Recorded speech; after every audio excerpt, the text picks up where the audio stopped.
नमस्कार। Prep shot में आपका स्वागत है। इंडियन हिस्ट्री की सीरीज़ में हम बातें कर रहे हैं इंडियन नेशनल मूवमेंट यानी भारतीय राष्ट्रीय आंदोलन के बारे में।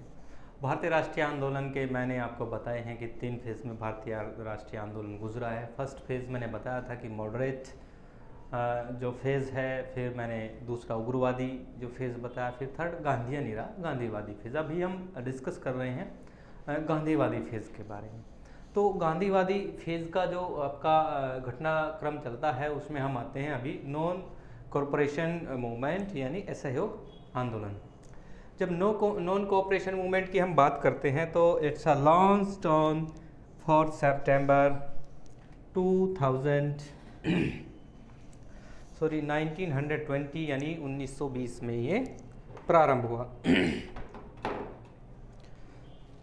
तो लिख देते हैं इसको, ओके। लॉन्च्ड ऑन 4 सितंबर 1920, तो ये इसकी डेट है, ठीक है। तो ये जब आपका असहयोग आंदोलन प्रारंभ हुआ तो इसको प्रारंभ किया था महात्मा गांधी ने, और महात्मा गांधी ने कहा था कि भाई आप उन्होंने एक बोला कि अब हम डिमांड करते हैं सेल्फ गवर्नमेंट की, ठीक है ना, स्वशासन की हम डिमांड करते हैं। आप हमें अपना शासन दे दीजिए। और यहाँ से स्वशासन का बिगुल बजता है। यहाँ पे थोड़ा गांधी जी जो है थोड़े से एक्शन मोड में आ जाते हैं। तो Mahatma Gandhi demanded self government. अब हम विश्व शासन की मांग से अलग बात ही नहीं करते हैं, सेल्फ गवर्नमेंट, ठीक है, फ्रॉम ब्रिटिशर्स, ठीक है। तो यहाँ से महात्मा गांधी क्या करते हैं कि अंग्रेजों से जो है स्वशासन की मांग करते हैं, और सभी जितने भी जो हैं जो इंडियंस हैं उनको कहते हैं कि आप जो है ना टैक्स देने से मना कर दीजिए। आप जो है ना सभी को टैक्स पे करने से मना करते हैं। तो रिफ्यूज टू पे टैक्स, ठीक है, सभी को कर देने से मना करते हैं कि आप कर देना बंद कर दीजिए, गवर्नमेंट सभी गिर जाएगी। तो यहाँ पे थोड़ा सा जो है गांधी जी क्या करते हैं, वो कर देने से मना कर देते हैं। साथ ही उनके टाइटल जो मिला हुआ था, क्या टाइटल मिला हुआ था, केसर हिंद का टाइटल उनको दिया था, इसको वो वापस कर देते हैं, ठीक है। क्या कर देते हैं, रिटर्न कर देते हैं अंग्रेजों को। अपना जो केसर हिंद का जो टाइटल है उसको रिटर्न कर देते हैं गांधी जी, ठीक है। और इसको रिटर्न करने के बाद में वो क्या करते हैं कि अपना जो वो धोती कुर्ता पहनते थे उसको छोड़ देते हैं, और एक जो है लंगोट धारण करते हैं, और बिल्कुल जो है फकीर व्यक्ति की तरह स्टार्ट होते हैं। तो वो उनकी क्या करते हैं कि वो यहाँ से एक मूवमेंट उनकी स्टार्ट होती है। यहाँ तक आते आते होता क्या है कि जो बीजी तिलक हैं, बाल गंगाधर तिलक हैं, उनकी जो है डेथ हो जाती है पहले ही। तो उनकी स्मृति में एक फंड बनाया जाता है जिसका नाम रखा जाता है तिलक स्वराज फंड। लिख देते हैं तिलक स्वराज फंड। इसको रेज करती है कांग्रेस, ठीक है, इन द मेमोरी ऑफ बीजी तिलक, यानी बाल गंगाधर तिलक की स्मृति में ये तिलक स्वराज फंड को एस्टेब्लिश करते हैं, मेमोरी ऑफ बाल गंगाधर तिलक, बाल गंगाधर तिलक, ठीक है। तो अब हम आगे चलते हैं, और यहाँ से गांधी जी स्टार्ट कर देते हैं अपना असहयोग आंदोलन। उनका मानना था कि आप कोऑपरेशन करना छोड़ दीजिए ब्रिटिशर्स को, और स्वतः ही ये यहाँ से चले जाएंगे। आप कोऑपरेट करते हैं तो यहाँ पर रुके रहेंगे। तो ये आंदोलन जो है इनका पूरा जो है जोर पकड़ता है पूरे उसमें। लेकिन होता है क्या है कि इसी बीच एक इंसिडेंट हो जाता है। टाइम है 4 फरवरी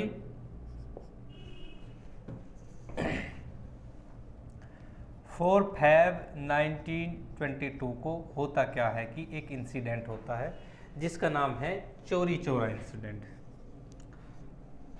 चोरी चोरा स्टूडेंट इंसिडेंट। इसको चोरी चोरा घटना भी कहते हैं। थी क्या ये घटना, इसके बारे में हम जानने का प्रयास करेंगे। देखिए, जो चोरी चोरा जो इंसिडेंट है आपका, ये एक्चुअली यहाँ ये गोरखपुर में ये एक जगह पड़ती है चोरी चोरा। कहाँ पे? गोरखपुर में।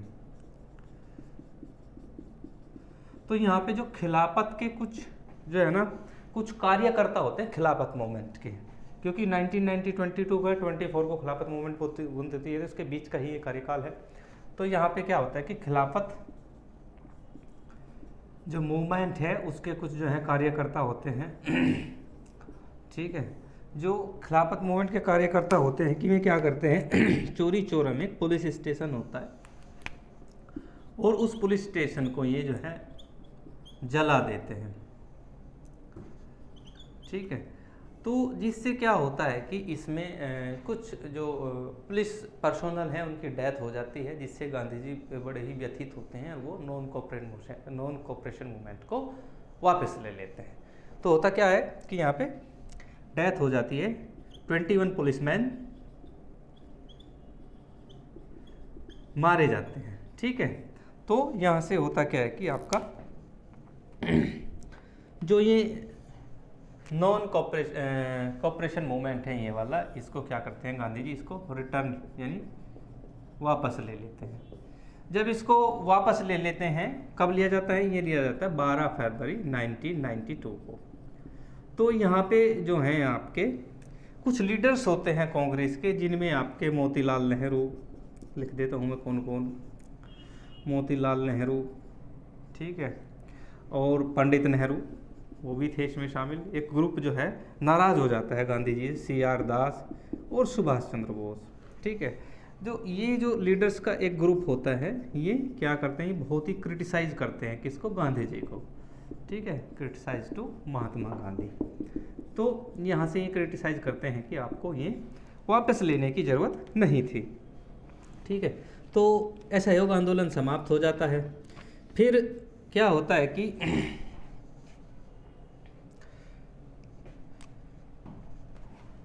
फिर 10 मार्च, इस घटना के बाद 10 मार्च 1922 को जो महात्मा गांधी हैं आपके, उनको अरेस्ट कर लिया जाता है। Mahatma Gandhi was arrested by police, arrested by police, ठीक है। और गिरफ्तार होने के बाद इन पर जो है केस फाइल होता है, एक केस चलता है, केस चलने के बाद वर्डिक्ट आता है कोर्ट का। तो कोर्ट के वर्डिक्ट में होता क्या है, जो ये महात्मा गांधी है इनको 6 वर्ष का इम्प्रिजनमेंट यानी 6 वर्ष की सजा इनको बोलती है, उम्र कैद की, सॉरी 6 वर्ष की कैद की, तो 6 ईयर इम्प्रिजनमेंट इनको दिया जाता है। तो 6 वर्ष की इनको सजा हो जाती है। अब आप कहेंगे कि 6 वर्ष तक ये जेल में रहते हैं, आगे क्या होता है। 6 वर्ष तक ये जेल में नहीं रहते, होता क्या है कि इनको लगभग 2 वर्ष के बाद, 2 वर्ष से भी कम समय में, 5 फरवरी 1924 को, 5 फरवरी 1924 को इनको रिलीज कर दिया जाता है। क्यों कर दिया जाता है रिलीज महात्मा गांधी, इनको इसलिए रिलीज कर दिया जाता है कि ये बीमार होते हैं, ठीक है। तो क्या होते हैं, लिख देता हूँ बीमार, तो बीमारी की वजह से इनको रिलीज कर दिया जाता है महात्मा गांधी को, ठीक है। 2 वर्ष तक महात्मा गांधी जेल में रहते हैं। इसी बीच जो है कांग्रेस के जो कुछ लीडर्स हैं वो जो हैं धीरे धीरे मूवमेंट को आगे बढ़ाते हैं। तो इसके बाद होता क्या है, तो इसके बाद जो है जब महात्मा गांधी जेल में रहते हैं तो एक जो है पार्टी का गठन होता है, ठीक है। क्या नाम है, स्वराज पार्टी। चलो उसके बारे में डिस्कस करते हैं।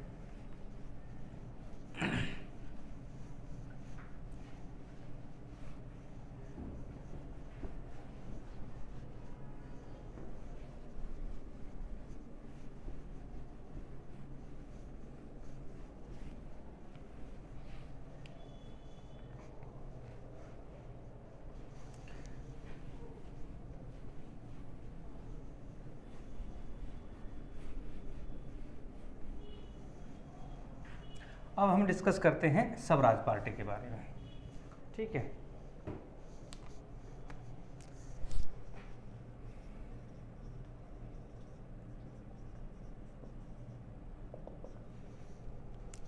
देखिए जो आपकी स्वराज पार्टी है,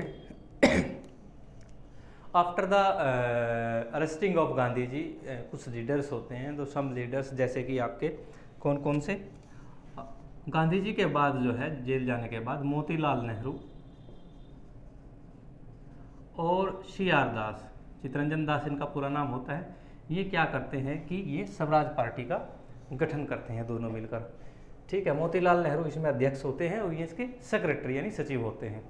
ठीक है, तो क्या करते हैं कि सबसे पहले नाम रखते हैं कांग्रेस खिलाफत पार्टी, कांग्रेस खिलाफत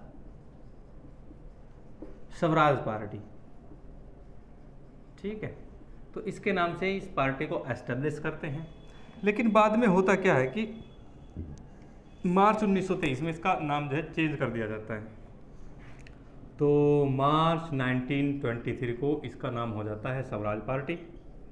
ठीक है, और स्वराज पार्टी क्या करती है, ये चुनाव लड़ती है। जो मुस्लिम लीग के मोहम्मद अली जिन्ना है वो भी इस पार्टी की एस्टेब्लिशमेंट का समर्थन करते हैं, वो इसको सपोर्ट करते हैं कि हाँ बनना चाहिए। तो लिख देता हूँ, कौन करते हैं सपोर्ट, एम अली जिन्ना, लिख देते हैं एम अली जिन्ना, मोहम्मद अली जिन्ना इस पार्टी को सपोर्ट करते हैं। ठीक है, तो फिर क्या होता है कि सेंट्रल असेंबली के इलेक्शन आ जाते हैं। तो सेंट्रल असेंबली में 100 सीट होती हैं, उन 100 सीट्स में से 42 पर आपकी स्वराज पार्टी विन करती है।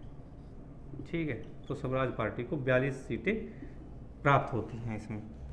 तो ये थी कहानी स्वराज पार्टी की। अब फिर इसके बाद होता है गांधी दास पैक्ट। क्या होता है, गांधी दास पैक्ट।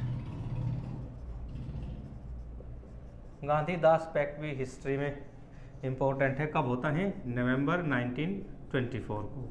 ठीक है, जो गांधी दास पैक्ट होता है इसमें ये एक्चुअली एक जॉइंट संयुक्त वक्तव्य है मोतीलाल नेहरू, गांधी जी और CR दास का, इसलिए इसको गांधी दास पैक्ट कहते हैं। बस सीधा तो नहीं याद रखना है। तो Motilal Nehru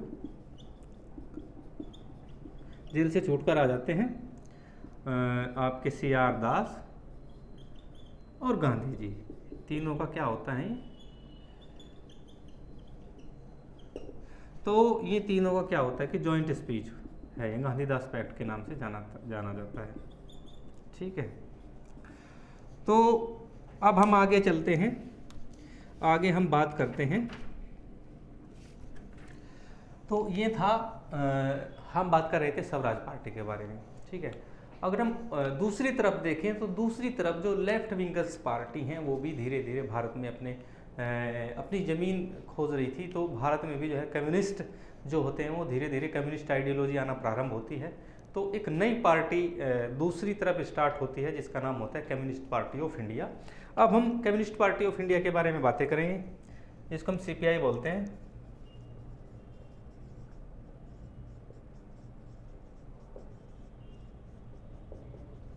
communist party of India.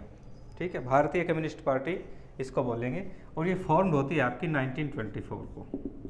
इसके जो फाउंडर हैं उत्तर प्रदेश के रहने वाले, उस टाइम पे यूनाइटेड प्रोविंसेस बोला था, सत्यभक्त नाम के व्यक्ति ने इसको बनाया था कम्युनिस्ट पार्टी को। ये कम्युनिस्ट आइडियोलॉजी से प्रभावित थे सत्यभक्त, तो इन्होंने इसके जो फाउंडर माने जाते हैं, लिख देते हैं हम फाउंडर सत्यभक्त, और ये उत्तर प्रदेश के रहने वाले थे।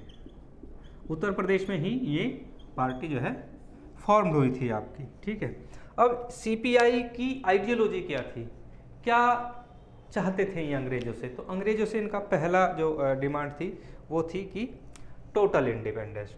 ठीक है, तो फर्स्ट जो डिमांड थी इनकी वो क्या थी, टोटल इंडिपेंडेंस।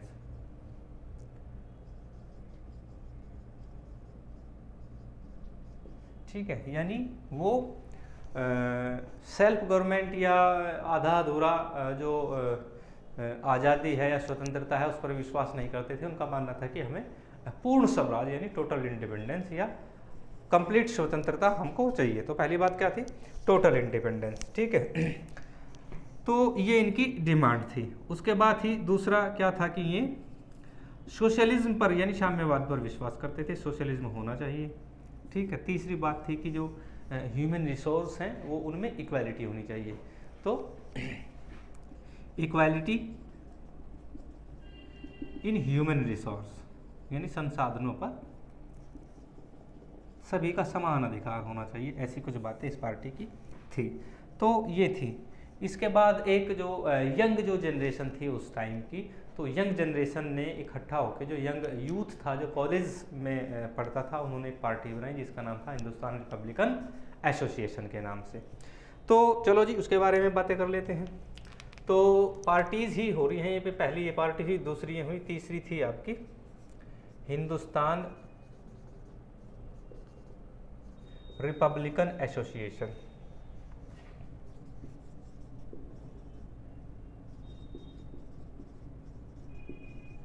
अब हिंदुस्तान रिपब्लिकन एसोसिएशन को क्या है कि HRA बोला जाता था। अब इसमें उस टाइम का जो है यूथ था, केवल यूथ उसमें था। वो यूथ में कौन कौन थे मैं बता देता हूँ आपको। तो इसमें नाम लिख लेते हैं, राम प्रसाद बिस्मिल,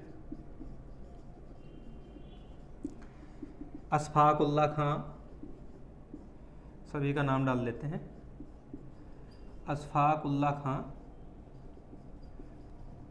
ठीक है। और लिख लेते हैं जैसे आपके चंद्रशेखर आज़ाद, ये रेबल टाइप लोग थे सभी, ठीक है, चंद्रशेखर आज़ाद। और आता है आपका भगत सिंह,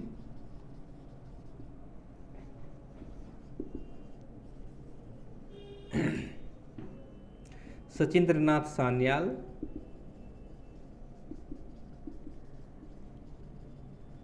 इन्होंने एक पुस्तक लिखी है बंदी जीवन के नाम से, और जोगेश चंद्र। तो ये उस टाइम के जितने भी युवा थे उन्होंने क्या किया कि एक पार्टी बनाई, ठीक है। और जैसे कि और लिख लेते हैं भगवती चरण वोहरा, नाम लिख देता हूँ मैं, जो थे उस टाइम पे, भगवती चरण वोहरा। तो ये उस टाइम के जो यूथ थे इन्होंने क्या बनाया, इन्होंने एक पार्टी बनाई जिसका नाम रखा हिंदुस्तान रिपब्लिकन एसोसिएशन या HRA। आइडियोलॉजी कंप्लीट रिवोल्यूशनरी, यानी कंप्लीट क्रांतिकारी भाव इनके अंदर थे। तो इनका मानना था कि जो हमारी जो पार्टी है उसकी जो आइडियोलॉजी है, इन्होंने अपनी आइडियोलॉजी भी डिफाइन की थी, लिख देता हूँ मैं क्या थी।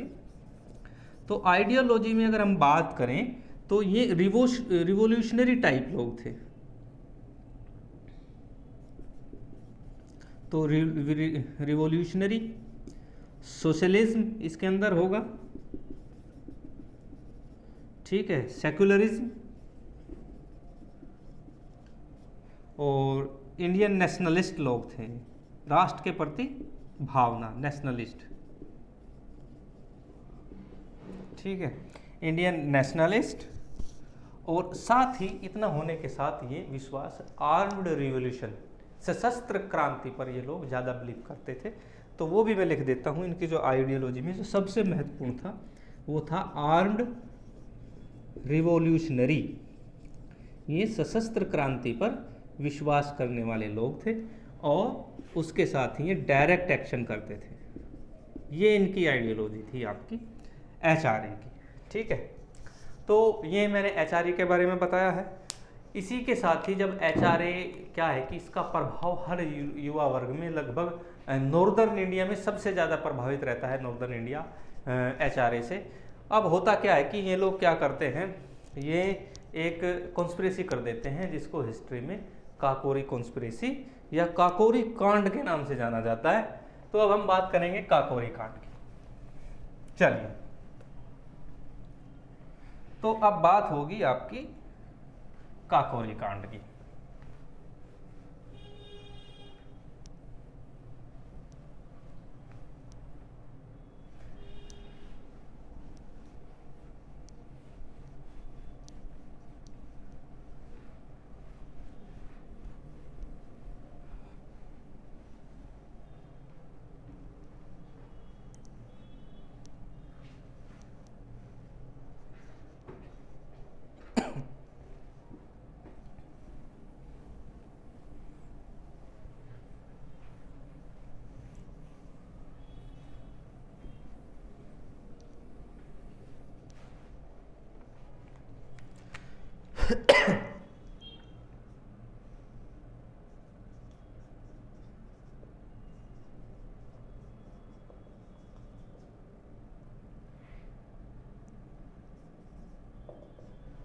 काकोरी कॉन्स्पिरेसी या काकोरी कांड, और इसका जो टाइम है ये हुआ था 9 अगस्त 1925 को, 1925 को, ठीक है। 9 अगस्त 1925 को एक घटना हुई थी जिसको काकोरी कांड के नाम से जानते हैं। देखिए काकोरी है क्या, एक्चुअली उस टाइम पे जो आपका रेलवे लाइन था, जो सहारनपुर से लखनऊ रेलवे लाइन है, मैं लिख देता हूँ सहारनपुर टू लखनऊ, ठीक है। ये जो रेलवे लाइन थी इसी के बीच में ये एक स्टैंड पड़ता है जिसका नाम है काकोरी, ठीक है। तो यहाँ पे क्या हुआ कि एचआरए के कुछ जो कार्यकर्ता थे, जो यंग थे, उन्होंने क्या किया कि यहाँ पे एक रॉबरी की, ठीक है। तो काकोरी में क्या हुई, रॉबरी हुई। अब ये रॉबरी में थे कौन, एचआरए के लोग थे, ठीक है, हिंदुस्तान रिपब्लिकन एसोसिएशन के। इन्होंने क्या किया कि जो 8 डाउन ट्रेन थी उसको इन्होंने लूट लिया, और लूटने के बाद में फिर इसकी जांच हुई, और जांच में पाया कि कुछ जो लोग थे एचआरए के, काफ़ी जो है मेंबर्स को जो है अरेस्ट कर लिया गया, और अरेस्ट करने के बाद इनके ऊपर मुकदमा चला, और मुकदमा चलने के बाद इनमें से कुछ को कैपिटल पनिशमेंट के नाम पे फांसी की सज़ा हुई। तो वो लोग कौन कौन थे वो मैं लिख देता हूँ, कौन कौन थे, पूछ लिया जाता है एग्जाम में। तो इसमें आपके थे राम प्रसाद बिस्मिल,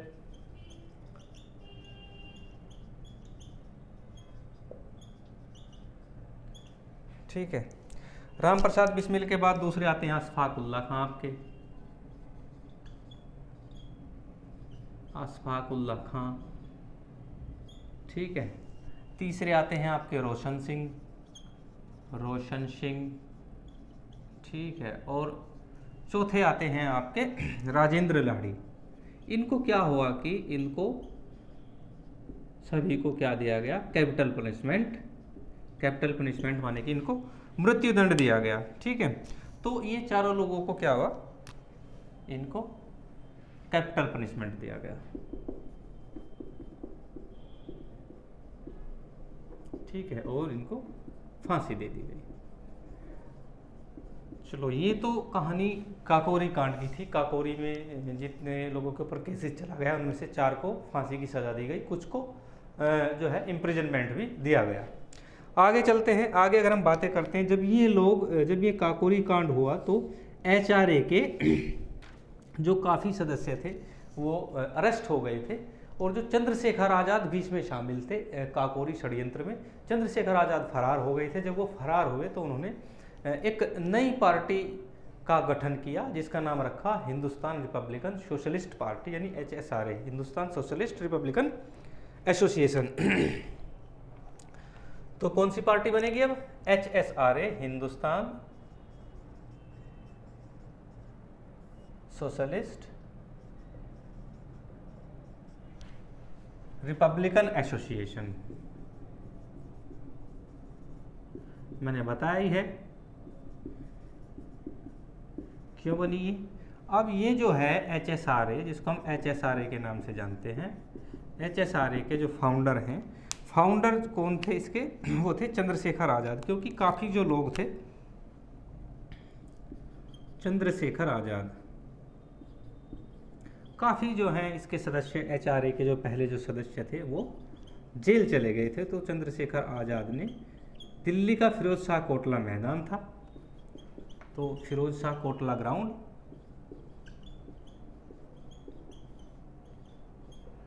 कोटला ग्राउंड दिल्ली, तो यहाँ पे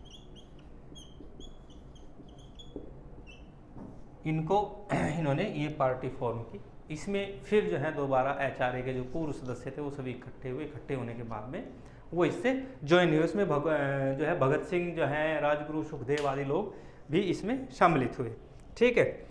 अब इसमें और कौन कौन थे मैं नाम लिख देता हूँ। जिस दिन ये फॉर्म हुई तो उस दिन इसको जो ज्वाइन किया था उनके मैं नाम लिख देता हूँ, ठीक है। तो इसमें थे चंद्रशेखर आज़ाद के साथ विजय कुमार सेन, और दूसरे थे आपके शिव वर्मा, ठीक है, शिव वर्मा। ये सभी क्या थे, यूथ थे उस टाइम के, ठीक है। Vijay Kumar Sen, Shiv Verma, Jaydev Kapoor,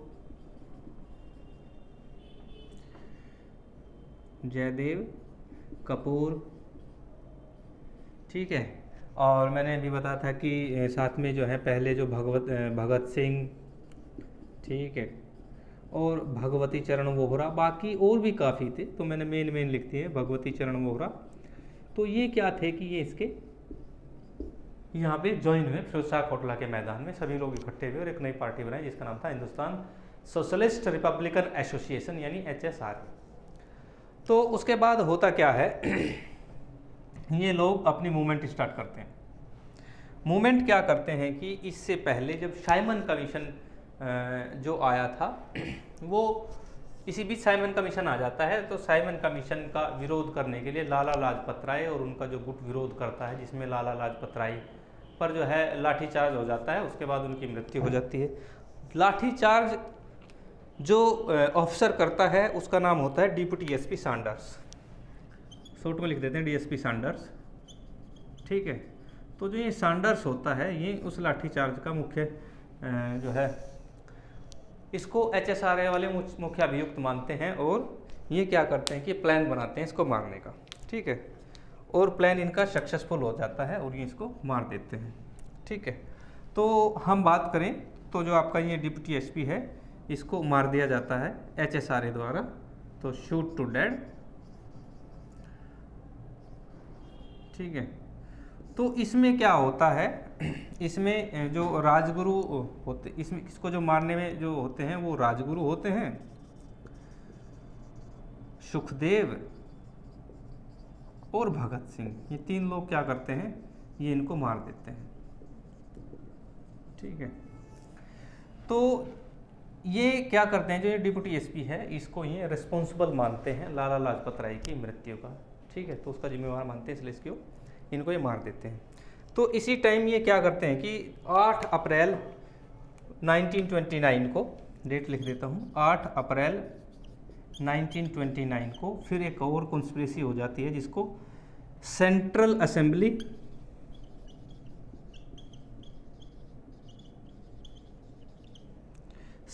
assembly bomb conspiracy, यानी सेंट्रल असेंबली बॉम्ब कांड के नाम से जाना जाता है जिसको, ठीक है। तो इसमें क्या करते हैं, इसमें HSRA के 2 लीडर, जिसमें एक भगत सिंह और एक बटुकेश्वर दत्त, सेंट्रल असेंबली में जो है ना एक बम का धमाका कर देते हैं। ये उस टाइम होता है जिस टाइम सेंट्रल असेंबली में 2 बिल होते हैं, एक trade bill, trade dispute bill पर बहस हो रही होती है, और एक दूसरा किस पे, पब्लिक सेफ्टी बिल। तो दोनों जो बिल लाए जाते हैं ये जो है पब्लिक के जो है अगेंस्ट होते हैं, तो इसलिए ये क्या करते हैं कि ये वहाँ पे बॉम्ब फेंक देते हैं। बॉम्ब जो है ना लोगों को बचाकर फेंका जाता है, किसी को इंजर्ड करने का इनका कोई इंटेंशन नहीं होता है। उसके बाद क्या होता है, कौन कौन होते हैं इसमें मैं लिख देता हूँ। इसमें होते हैं बटुकेश्वर दत्त,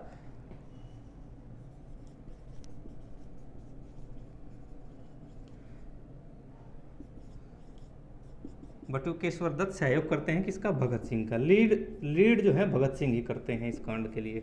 तो भगत सिंह और बटुकेश्वर दत्त नाम के 2 युवा ये क्या करते हैं कि सेंट्रल असेंबली में धमाका कर देते हैं।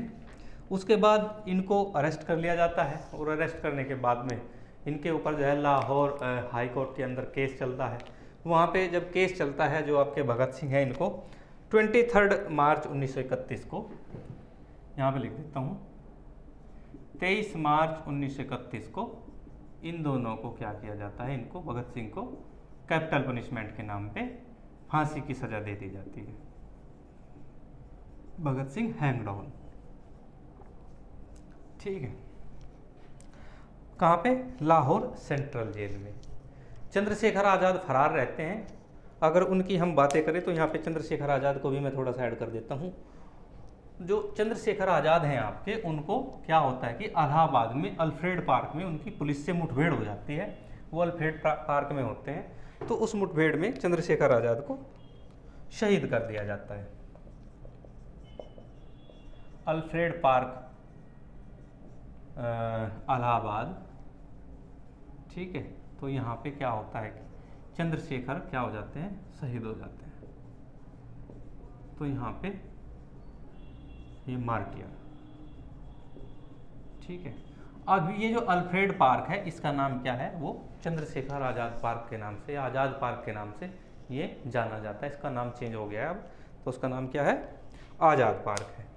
तो इसके आगे हम चलते हैं। अब हम बातें करते हैं नेक्स्ट आता है आपका नेहरू रिपोर्ट 1928। चलिए नेहरू रिपोर्ट के बारे में बात करते हैं।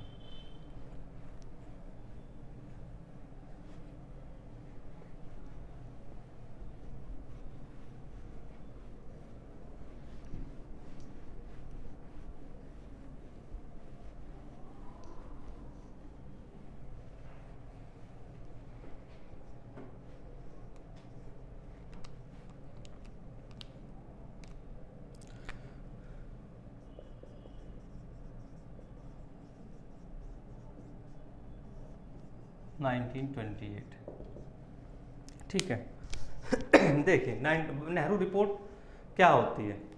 देखिए इसकी थोड़ी मैं बैकग्राउंड बता देता हूँ। जो भारत सचिव होते हैं बर्किनहेड क्या कहते हैं, वो कहते हैं कि जितने भी कांग्रेस के लीडर होते हैं उनको एक चुनौती देते हैं कि भाई आप जो है एक ऐसा जो है कॉन्स्टिट्यूशन हमको फॉर्म करके दिखाएं जिससे कि जो है देश की एक एक जनता सहमत हो। तो जब ये चुनौती आती है तो इस चुनौती को स्वीकार कर लिया जाता है। किस किस के द्वारा इसको स्वीकार करते हैं? मोतीलाल नेहरू और आपके तो इसको मोतीलाल नेहरू स्वीकार कर लेते हैं और वो कहते हैं कि ठीक है, हम जो है आपको एक ऐसा कॉन्स्टिट्यूशन बनाकर दिखाएंगे जिससे भारत का जो है एक एक व्यक्ति सहमत होगा। ठीक है, चलो तो एक जो है कमेटी बनी, एक कॉन्स्टिट्यूशनल असेंबली टाइप। ठीक है, उसमें प्रेसिडेंट बनाए गए मोतीलाल नेहरू। ठीक है, और सर्वदलीय एक सम्मेलन बुलाया गया और उस सम्मेलन में जो है जिन्होंने भाग लिया मैं उनके नाम लिख देता हूँ। ठीक है, तो इसमें प्रेसिडेंट कौन बनाए गए? मोतीलाल नेहरू।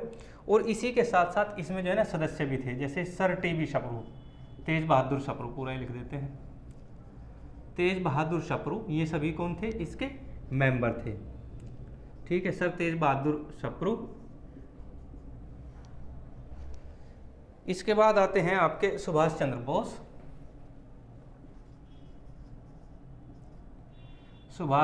बोस, और M.S. रैनी। उस टाइम के जो टॉप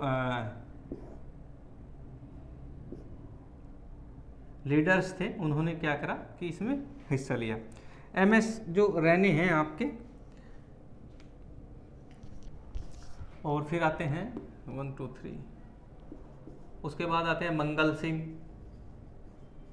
ठीक है, मंगल सिंह के बाद जो है आते हैं आपके मंगल सिंह हुए, सर तेज बहादुर सप्रू, सुभाष चंद्र बोस, M.S. रैनी, मंगल सिंह हो गया, अली इमाम हुए। ठीक है, अली इमाम, और एक हुए आपके, और नंबर 6 पे आते हैं सरदार मंगल सिंह,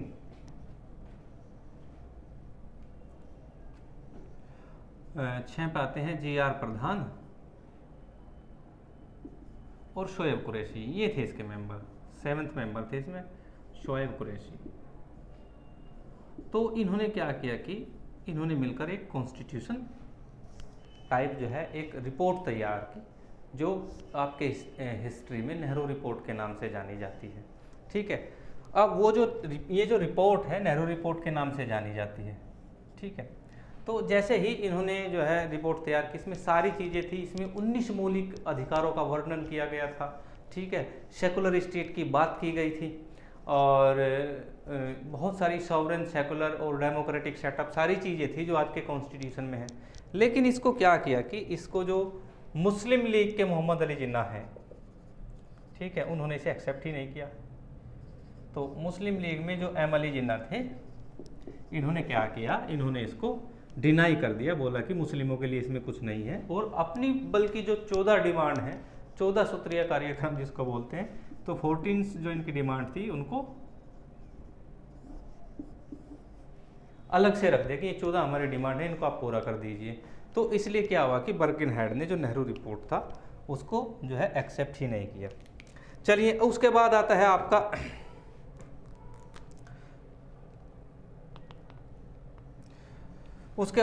आपका कांग्रेस लाहौर सेशन। ठीक है, जो कांग्रेस लाहौर सेशन है ये 1929 में आता है। सबसे इम्पोर्टेंट सेशन है। यहाँ पे कांग्रेस का जो तेवर हैं वो थोड़े तल्ख होते हैं। पंडित जवाहरलाल नेहरू इसकी अध्यक्षता करते हैं, तो लिख देता हूँ। तो इसके जो प्रेसिडेंट कौन होंगे, वो पंडित जवाहरलाल नेहरू में, पंडित नेहरू लिख देता हूँ। पंडित नेहरू ने क्या किया, इसके प्रेसिडेंट थे। और यहाँ पे पहले ही जो डिमांड थी वो थी कि भाई अब हमें, पहली बार जो है कांग्रेस ने इस वर्ड का प्रयोग किया, टोटल इंडिपेंडेंस। अब हमको जो है ना पूरी जो है पूर्ण जो है स्वराज की हम मांग करते हैं। तो यहाँ से टोटल इंडिपेंडेंस की मांग स्टार्ट हो जाती है। इसके बाद गांधी जी एक जो है नया मूवमेंट स्टार्ट कर देते हैं जिसका नाम है सिविल डिसोबिडियंस मूवमेंट, ठीक है, जिसको हम सिविल डिसओबीडियंस मूवमेंट या सविनय आंदोलन के नाम से जानते हैं। चलो जी उसे लिख लेते हैं। अब आता है आपका सिविल डिसओबीडियंस मूवमेंट, सविनय आंदोलन हिंदी में इसको कहते हैं, ठीक है। 1930 में स्टार्ट हो जाता है सविनय अवज्ञा आंदोलन, ठीक है।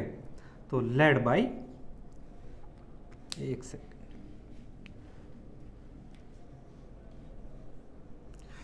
तो ये जो है